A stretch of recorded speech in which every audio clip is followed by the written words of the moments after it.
అనంతపురం జిల్లా రాయదుర్గంలో త్రాగునీటి సమస్య తీవ్ర రూపం దాల్చింది. ఎమ్మెల్యే కాలువ శ్రీనివాసులు సమీక్షలు నిర్వహించి హెచ్చరించిన అధికారుల్లో చలనం రాలేదు.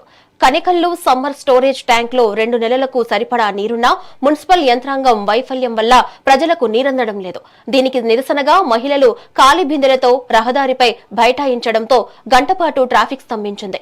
ఈ ఆందోళనకు కాంగ్రెస్, సిపిఐ నేతలు మద్దతు తెలిపారు.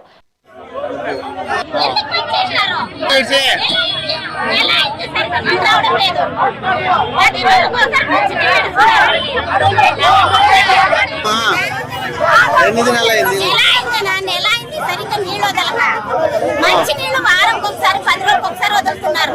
అవి కూడా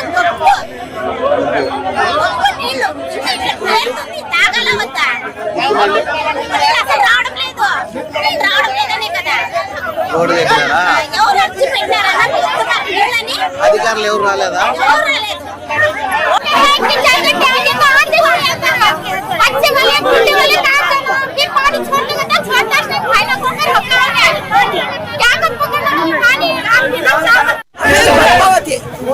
మాకి ఆ ఏరియాలో 27 వరకు నీళ్ళు లేవు. చాలా ఇబ్బంది అయిపోయింది. వాటర్ ట్యాంక్ కూడా రావడం లేదు.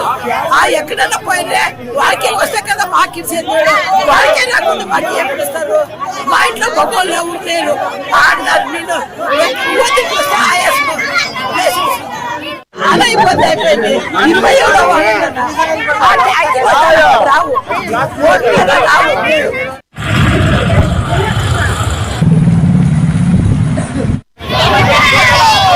चलो आ जावेद आ जावेद